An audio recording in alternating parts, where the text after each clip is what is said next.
Joyce Marter, and I'm sitting here today with Ross Rosenberg, psychotherapist and author of The Human Magnet Syndrome. And Ross, I am so excited to talk with you today and to interview you. Thank you for being here. Thank you. I really appreciate it. Great. I loved your book, and your work on codependency and narcissism is really important and groundbreaking.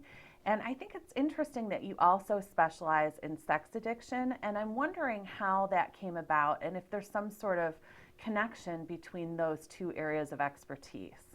But over the last 5 years, I've come to understand that there is a distinct connection between sex addiction and codependency that kind of defies logic.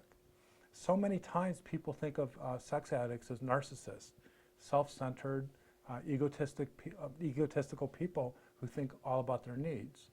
But the truth of the matter is, sex addicts are codependents. And their codependency is manifested in the partner that they choose.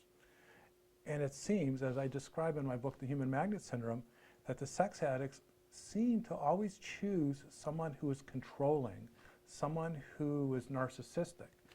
It's almost as if that they are repeating the pattern in their childhood where they had a narcissistic controlling parent and they're automatically or magnetically drawn to a narcissistic partner. They find that their narcissistic partner cannot give them the love, the respect and care that they need, and they feel like they have to get that from somewhere else. And the more that the sex addict closes down, the more that this person realizes that he can't be recognized and affirmed because of his relationship with the narcissist, the more he finds other ways to feel loved, to experience some form of intimacy. And he finds external source of that, like prostitution, online porn. It's an interesting connection. Absolutely. It sounds like the codependence, in some ways, it's like a self-fulfilling prophecy, would you say? Yes, yes. In fact, every sex addict deals with shame and loneliness.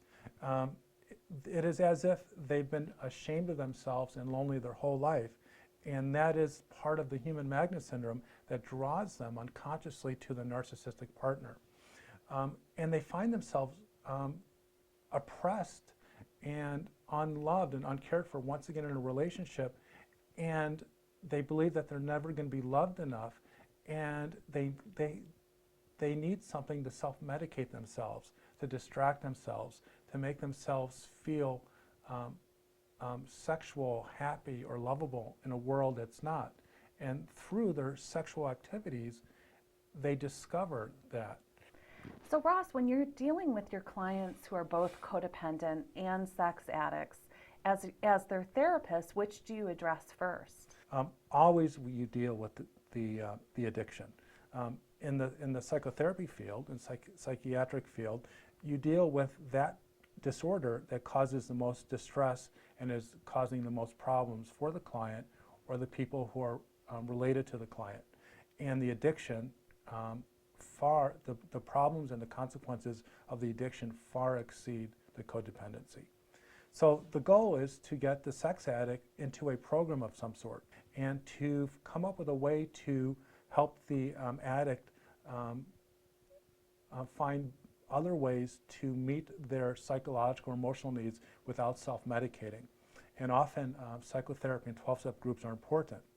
But what happens as the addict, the sex addict, recovers and they start to live a life without medicating themselves, they start to be more conscious with their relationships and that part of their relationships that made them unhappy. And they start to become more aware that their partner cannot meet their emotional needs, their needs for love, respect, and care.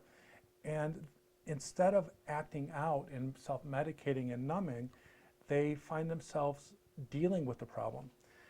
And that is when it's really important for me to switch gears and start working with my clients and helping them understand codependency. Well, that's interesting. I never really thought about how codependency and sex addiction could be connected. Because it's counterintuitive, because we often think of the sex addict as being narcissistic and self-centered and hurtful, which is the case. The sex addict in their addiction, thinks just about their own needs. So while addicted, they are narcissistic and they're not codependent. But it's the codependency, that it's the failure of ever getting the love, the respect, and care that you want, turns them into someone who needs to escape or self-medicate. And it's an interesting phenomenon because what we find out so often in recovery is as my sex addict gets better, he finds out that his spouse, the person who's so angry at him or her for their addiction, cannot give them the love, the affirmation, or attention, and is reminded why he sought his self-medication, his acting out. And it's a very disturbing part of therapy for my sexually addicted client to understand that his codependency, his absence of his own ego, his absence of his own getting his own needs met, is the cause of the sex addiction. So it sounds like you, with the dual diagnosis of codependency and sex addiction, that you always treat the addiction first. Sure. And once the client has some sobriety and stability under their belt, then in therapy you're able to address the codependency. Tell me how you do that and what that process is like, and maybe you could give us a case example. It's actually a very delicate process because as I talk about in actually one of my YouTube videos called The Surgeon General's Warning, I give a warning to my codependent clients, much like a warning is on a pack of cigarettes. It says, if you smoke, you're probably going to get lung cancer. I tell my codependent clients or my sex-addicted codependent client that there is a cost to getting better, that if you get better and you break free from your, if you start a recovery-based lifestyle and break free from your codependency, you're going to trigger your narcissistic partner. And you're going to find that you no longer are going to seek a drug of sorts to self-medicate. And what often happens is a relationship starts to fall apart. There becomes arguments, there becomes disagreements, and the codependent sex addict starts to understand what happened to him before he started to act out. It's a very difficult phase of the psychotherapy process. Dysfunctional relationships keep stable because of a shared dysfunction. And so the sex addict, in a very almost paradoxical way, has maintained a stable relationship with the narcissist, even though both were unhappy. But it was as if they were acting out their roles, and the drama and the chaos brought the focus. But when the codependent gets healthy, as I talk about in my continuous self theory, it throws the relationship off balance. The narcissist doesn't know what to do with someone who starts to articulate their needs, starts to set boundaries, and it often results in a relationship problem. And what I've seen in my career is that if the partner who's a narcissist is able to go to therapy, able to work on their own issues, their own maybe co-addiction issues, their own narcissism, there's hope for the relationship. And I've seen miracles happen. And I feel so wonderfully warm inside when I see a relationship move beyond chaos and destruction to mutuality and reciprocity.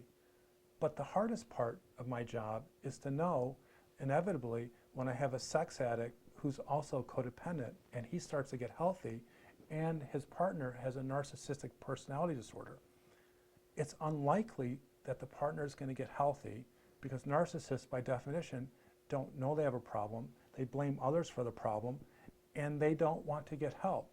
And what I see in about 25% of the cases is the relationship doesn't last.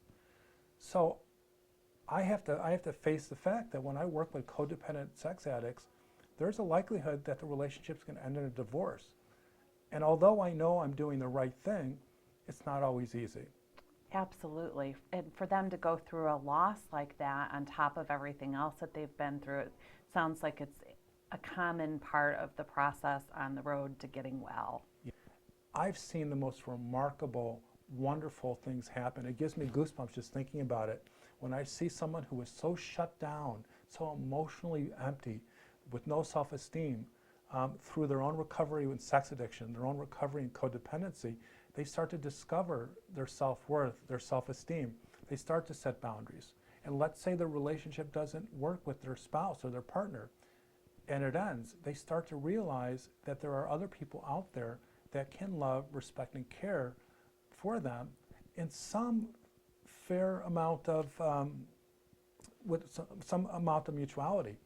And I see the most wonderful cases of clients finding love for the first time of their life. And to me, that's true recovery of sex addiction and codependency, paralleling at the same time. Ross, this has been really helpful to me to hear you talk about your work with codependents and sex addicts. It's fantastic. Thank you, Ross. Thank you. You take care now.